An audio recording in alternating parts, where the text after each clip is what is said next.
des gardes paroissiales qui ont bien voulu nous faire une petite accueil.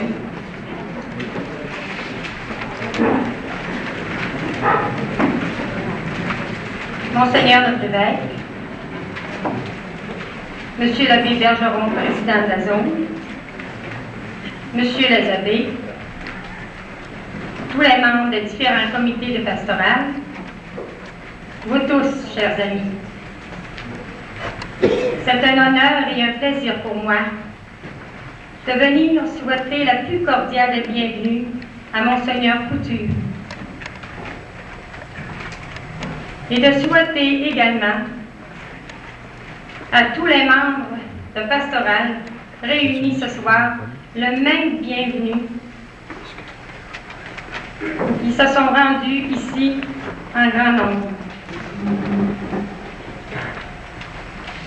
Monseigneur, le thème de la liturgie, placé en tête de la messe que vous célébrerez dimanche, avec tous les chrétiens des 17 paroisses de la zone, s'intitule « Nous marchons vers toi ». C'est avec vous, Monseigneur, que nous voulons marcher vers le Seigneur, que nous marchons vers le Seigneur. Et c'est aussi avec vous que nous marchons les uns vers les autres en cette semaine de grâce que nous apporte votre visite.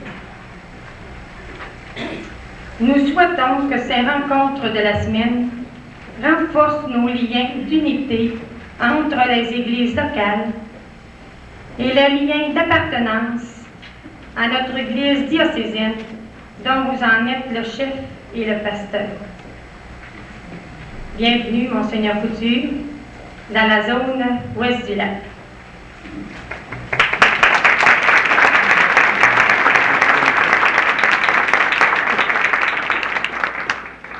Maintenant, Monsieur le Président de zone, l'abbé Gérard Bergeron, veut bien s'avancer, s'il vous plaît, pour nous faire la prière.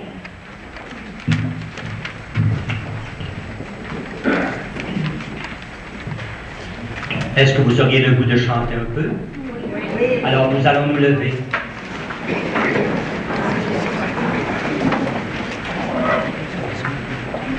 On est en Pentecôte. C'est très heureux, c'est la fête d'un témoin aujourd'hui, Saint Luc, évangéliste. Et nous allons chanter l'Esprit Saint comme lui a dû le chanter pour qu'il s'empare de lui et réaliser ce qu'il a réalisé avec les autres témoins. Viens, Esprit Saint, enflammer ton Église. Viens, Esprit Saint, envahir l'univers. Ensemble. Viens, Esprit Saint, enflammer ton Église. Viens, Esprit Saint, envahir l'univers. Oui, nous sommes en temps de Pentecôte au Esprit de Dieu. Voici notre évêque et tous ses agents pastoraux qui sont venus de tous les coins de notre zone ouest du lac et remplit nos cœurs du zèle des chrétiens de la première heure. Viens, Esprit Saint, enflammer ton Église. Viens, Esprit Saint, envahir l'univers. Ô notre Dieu, ami de tous, regarde ces 39 600 personnes qui marchent vers toi. Comme la flamme olympique est au cœur des Jeux pendant toute leur durée, que ta lumière, Seigneur, accompagne cette Église sur cette route d'espérance grâce au ressuscité. Viens, Esprit Saint, enflammer ton Église. Viens, Esprit Saint, envahir l'univers. Marie, notre Mère, marche avec nous. Soutiens-nous tous, spécialement les petits et les pauvres, et comble nos cœurs de ta joie et de ta paix, lorsque, comme tu avais Jésus dans tes mains, dans les tables de Bethléem. Viens, Esprit Saint, enflammer ton Église. Viens, Esprit Saint, envahir l'univers. De tous les secteurs donnés.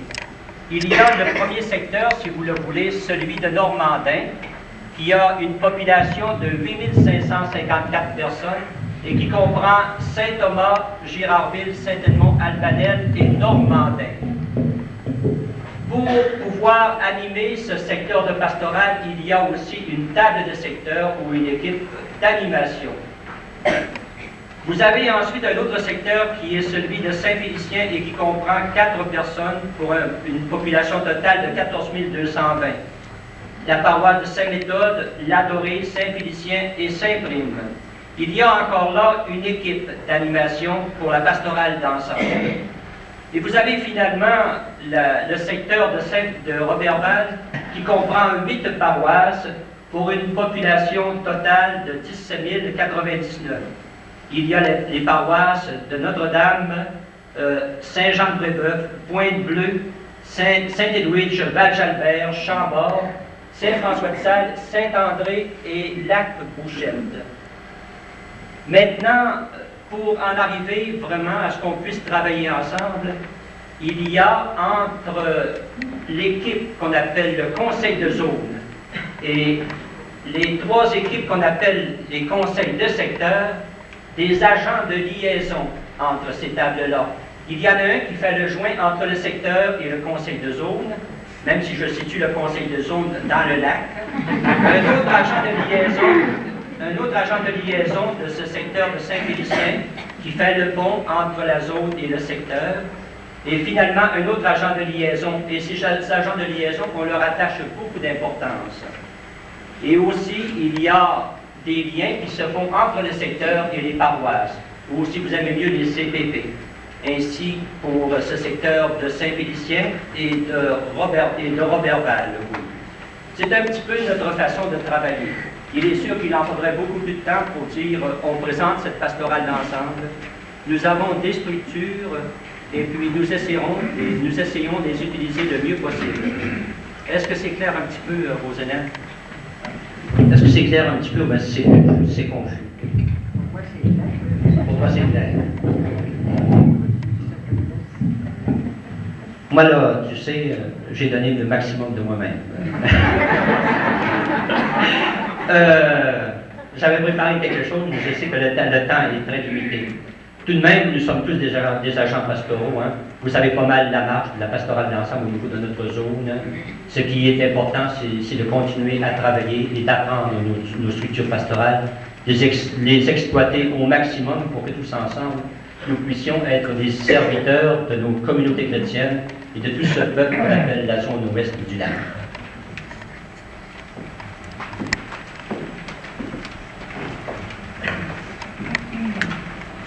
Maintenant, ce soir, j'inviterai tout de suite les responsables des secteurs à venir se présenter à notre évêque et à tous ses agents pastoraux. Je sais que dans le secteur de Roberval, Ghislaine Beaulieu, qui est la responsable, est revenue chez elle parce que son mari est en urgence à l'hôpital ces jours-ci et elle n'a pas pu se joindre à nous. Tout de même, il y a le secteur et de Saint-Félicien et de Normandin.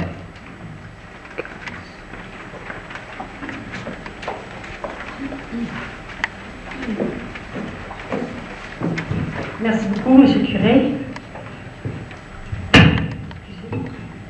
Monsieur le président de zone. Avant de commencer, je pense, vous avez pas lancé là, les 3 qui représentent les secteurs, s'il vous plaît. Il y a Blandine Frégon, Justine Beaulieu, elle n'est pas présente. Ensuite, Henriette Poirier. Eliette Poirier, si vous voulez avancer à l'avant.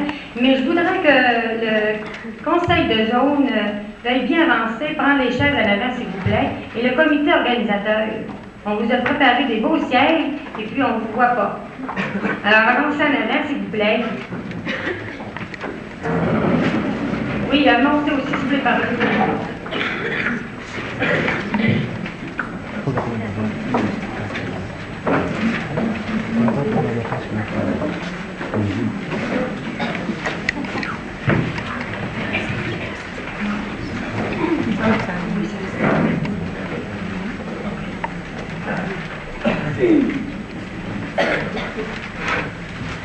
Bon, M. le curé, est-ce que vous devez venir représenter le conseil de zone? Il me semble que les gens, ça les intéresserait de connaître le conseil de zone. C'est ça, c'est le conseil de zone.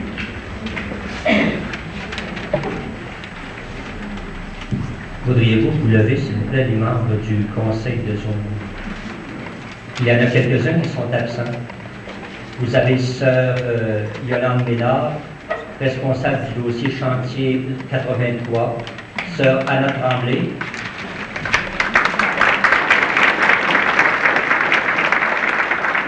elle a le dossier de l'éducation de la foi. Sœur Marie-France Boudreau, elle a le grand projet de la coéducation de la foi conjointement avec sœur Anna.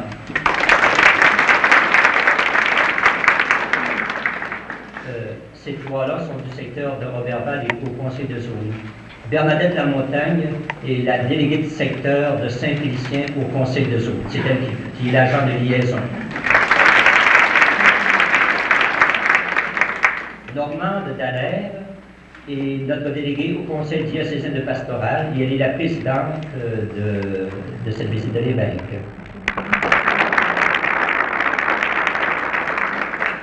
Jacques Bournival est le délégué du secteur de Normandin au conseil de zone.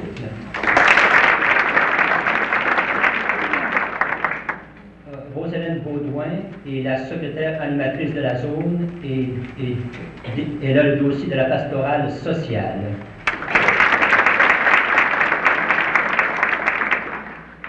Jean-Paul Larouche est animateur pastoral du secteur de Saint-Félicien et membre du conseil de zone.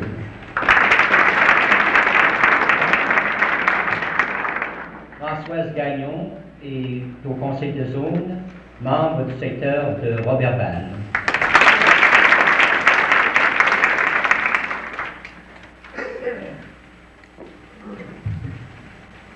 Le comité organisateur, maintenant, ce ne sera pas long, ce ne sera pas bien long.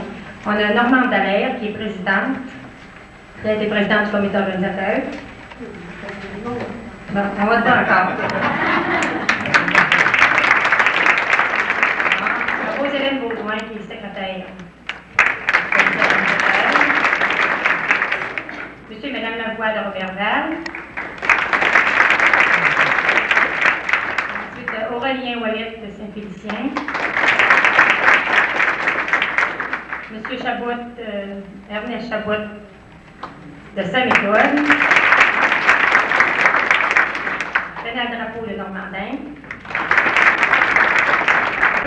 Et moi-même, Gisèle Roy.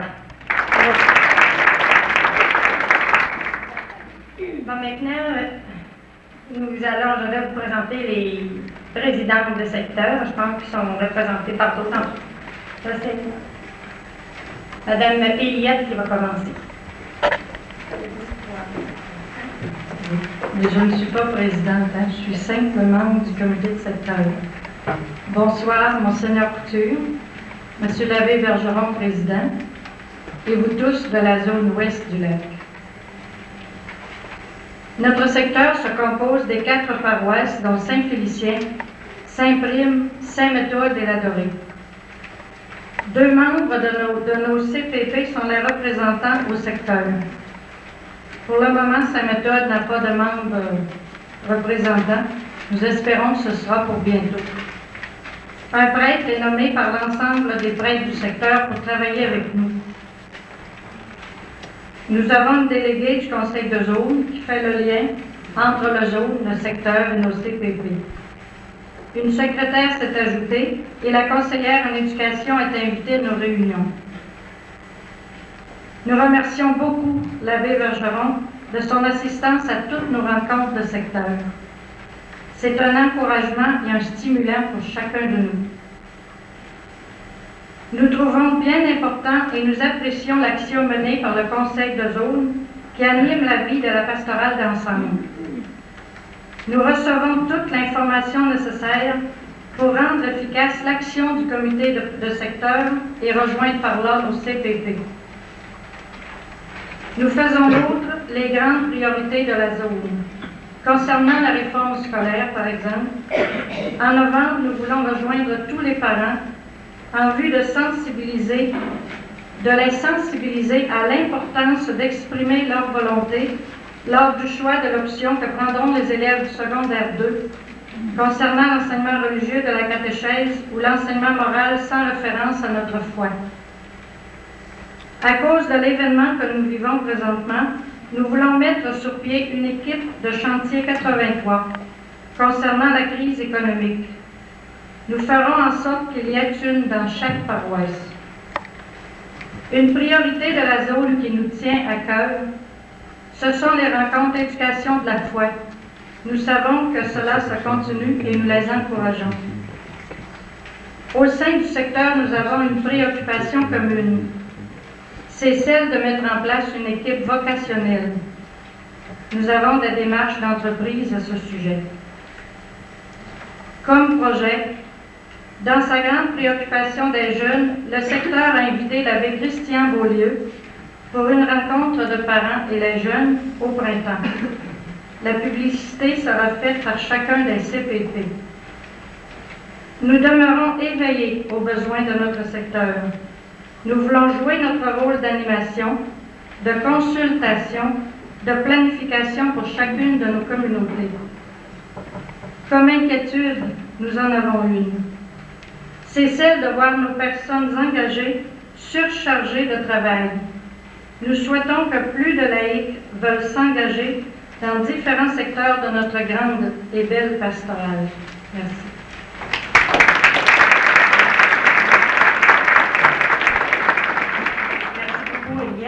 Elle représentait le secteur de Saint-Félicien. Maintenant, Blandine représente le secteur de Normandin. Monseigneur, pasteur, membres des diverses pastorales, mesdames, messieurs, bonsoir. Pour compléter ce vaste tour d'horizon qu'est la zone ouest du lac, je veux bien y ajouter le secteur qu'on appelle Géant, qui comprend les 5 paroisses de Gérardville, Saint-Edmond, Albanel, Normandin et Saint-Thomas. Le secteur nord de la zone fonctionne depuis environ 10 ans. Chaque mois, les représentants des CPP des paroisses et les 5 ou 6 pasteurs sont heureux de se rencontrer pour échanger, établir des priorités interparoissiales, fixer des objectifs et penser des projets qui puissent répondre aux multiples besoins des diverses communautés. Nous demeurons à l'écoute du conseil de notre zone en y déléguant une personne qui est chargée de véhiculer nos besoins, nos préoccupations. De même, elle se fait un devoir de nous tenir au courant de toutes les priorités diocésaines ou bien de la zone. Les CEC des écoles élémentaires et secondaires nous apportent attentivement leur bonne collaboration et assistent à nos réunions, ce qui est fort heureux. Un exécutif formé de l'animateur sacerdotal, d'un président, d'un vice-président et du secrétaire prépare ordinairement les assemblées qui ont lieu dans une paroisse ou dans l'autre, et ce, à tour de rôle. Cette vie en secteur a apporté à nos communautés et à nos CPP de la solidarité, de l'encouragement, de l'espoir. L'esprit de clocher tend, je dis bien tend, à diminuer et à être remplacé par un esprit d'action, de pensée, de travail, d'équipe. Ainsi, nous vivons ensemble un pas d'avant vers une Église telle que l'a voulu Jésus lui-même. Nous agrandissons nos frontières pour découvrir que tous les hommes, peu importe le milieu, sont nos frères. Déjà, nous pouvons sentir au niveau du secteur géant cette vie d'Église. Des projets concrets sont en marche. À l'exemple, le Marche Pascal, le souper de la faim. La table de secteur est aussi une table de ressourcement pour ces membres. Nous invitons quelquefois des gens de divers mouvements œuvrant dans la zone du diocèse, centre-ville, liturgie et encore bien d'autres. Et pourtant, malgré cette vie bien active et remplie de bonne volonté, combien d'inquiétudes, combien de préoccupations nous tiennent à cœur. Comment arriver à répondre à tous ces appels, ces cris qui fourmillent de toutes parts? Combien de problèmes sociaux nous touchent? Le chômage, les pauvres, les congédiés d'aujourd'hui et ceux qui sont inquiets pour demain, la réforme scolaire, les loisirs de nos jeunes, la non-pratique religieuse, les marginaux et bien d'autres encore. Comment faire descendre cette Église dans la rue, là où est vraiment le cœur du monde? Comment atteindre chaque personne, chacun de nos frères, pour lui dire que Jésus l'aime vraiment? Voilà quelques-uns des problèmes auxquels nous sommes confrontés. Les besoins sont grands. Petit à petit, nous continuerons d'avancer dans le grand projet de l'Évangile, c'est là notre espoir. Nous souhaitons vivement avoir des rencontres avec les deux autres secteurs de la zone pour arriver à agrandir cette unité que nous recherchons tous. Mais des barrières infranchissables nous séparent. Difficultés de communication, routes trop longues, frais téléphoniques, bénévolat dispendieux, vie bien différente d'un secteur à l'autre. L'un est industriel et bien rempli de services, l'autre est agricole. Manque de disponibilité des gens, divergence d'opinion. Un jour, pourrons-nous être plus près les uns des autres et faire de notre zone une grande communauté? C'est un souhait que nous formulons. Nous remercions le Conseil de zone pour leur bonne collaboration et vous, Monseigneur, nos remerciements sincères pour votre visite dans notre zone. Cela nous prouve votre attachement et votre volonté de faire de notre diocèse l'Église universelle, l'Église même du Christ. Merci.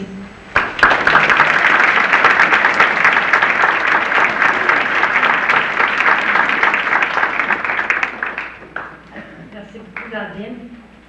Ils vont être pas mal loin, les autres, hein?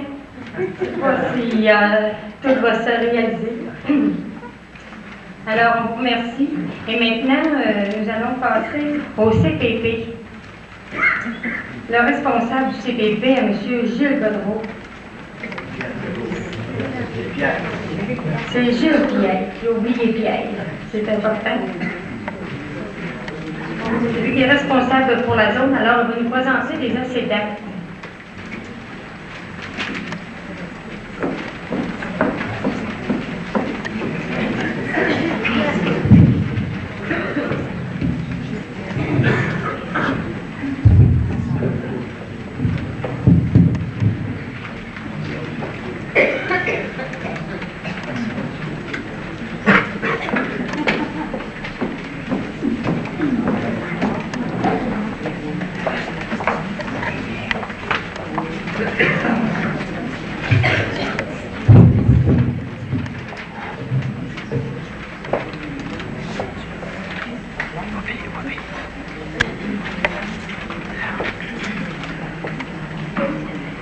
Pas capable de distinguer les choses.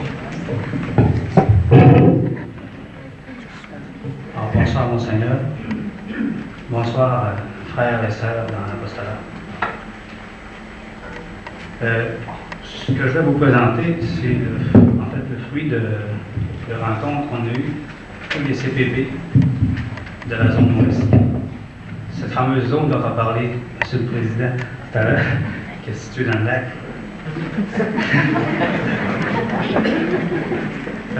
Je m'excuse, je pensais que ça allait être plus gros que ça. Je pense en arrière, vous ne verrez pas, mais en tout cas, je vais vous donner là, ce qui est écrit sur le rétro. Alors, à 3 questions qu'on nous demandait, on a essayé autant que possible d'y répondre selon le vécu de tous les CPP. En fait, c'est une collection de réponses. Alors, quel est le but de votre association?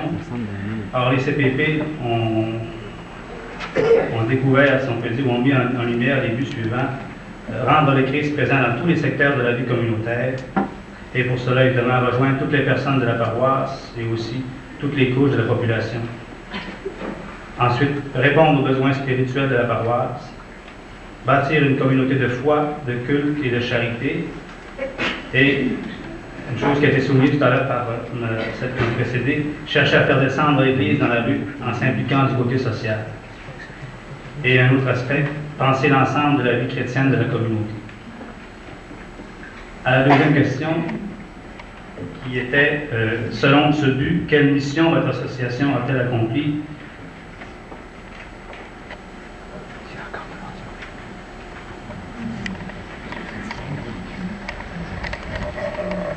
On a répondu ce qui suit. Alors, les CPP ont accompli les réalisations suivantes. Ils ont fait ressurgir la participation des laïcs dans l'Église. Ils ont permis la croissance de la communauté dans l'unité en donnant plus de prise au projet ecclésial. Ils ont eu un rôle de penseur dans le milieu paroissial et ont mis sur pied de nouveaux services pastoraux. Et des réalisations particulières qui sont faites dans les différents CPP.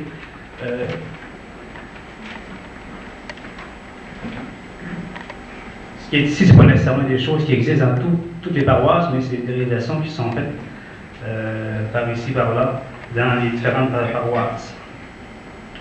Alors, service de pastoral du baptême et d'après-baptême, ça on peut dire que c'est généralisé.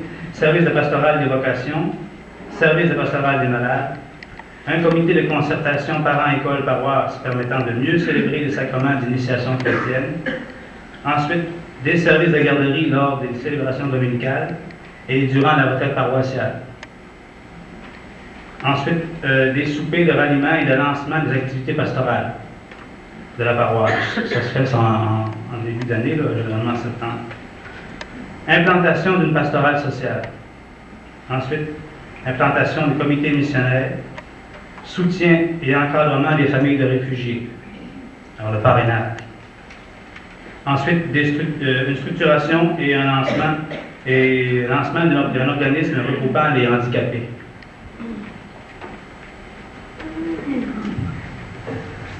Ensuite, autre réalisation particulière, un lien pastoral qui a été consolidé entre le CPP et la pastorale de l'élémentaire et du secondaire, c'est-à-dire une meilleure représentation de ces milieux à la table du CPP. Ensuite, une mise sur pied d'une équipe de bénévoles remplaçant le sacristain durant ses vacances. Alors, une certaine participation communautaire, c'est intéressant. Quelles sont les préoccupations qui nous habitent? C'était la troisième question à laquelle on a amené les réponses suivantes.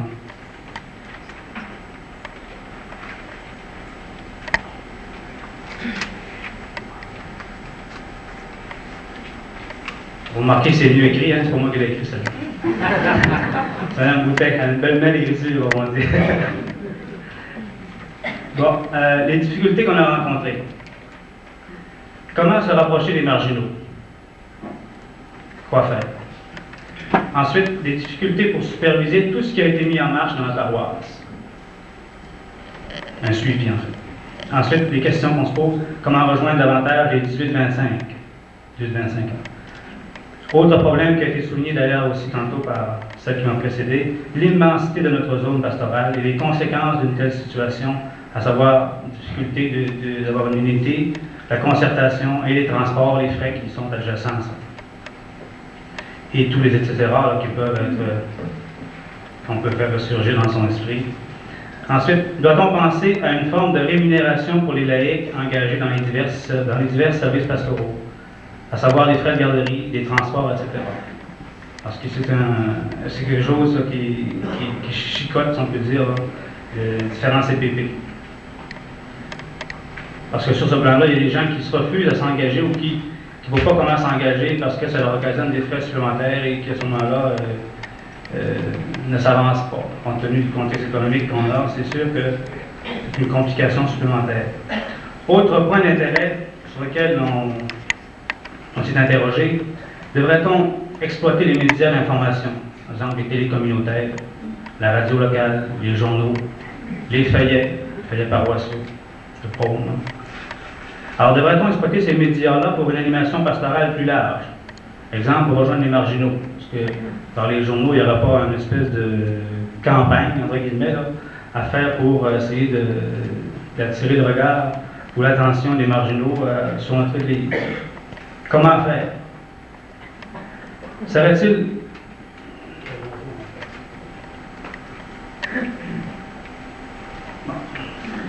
Serait-il utile et judicieux de faire un recensement pour tracer un profil de la vie de foi en paroisse? Et autre question, le chômage, quoi faire? Quel sera notre mode d'intervention?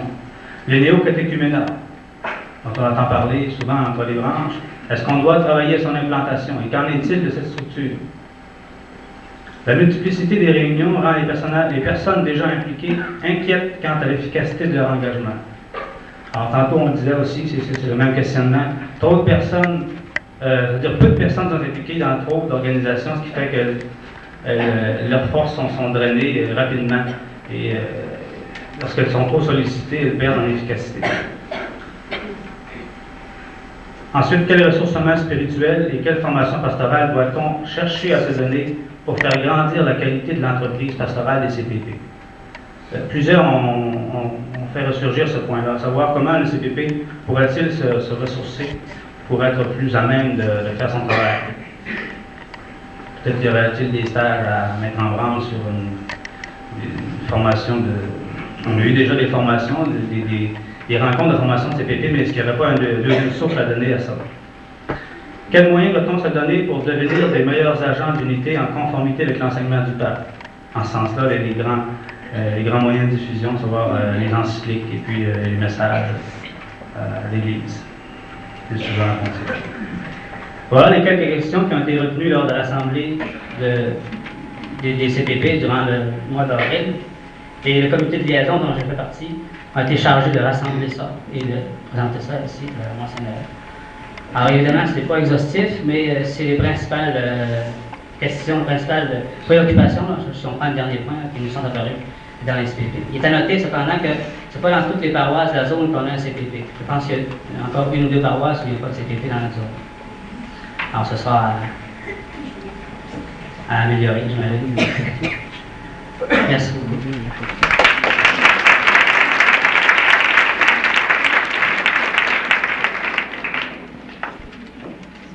Alors, je me reprends. Je remercie beaucoup Gilles Pierre-Côté. Tout à l'heure, j'ai dit Godreau. Alors, j'espère que vous savez tous qu'est-ce que ça veut dire le CPP, Conseil pastoral de paroisse.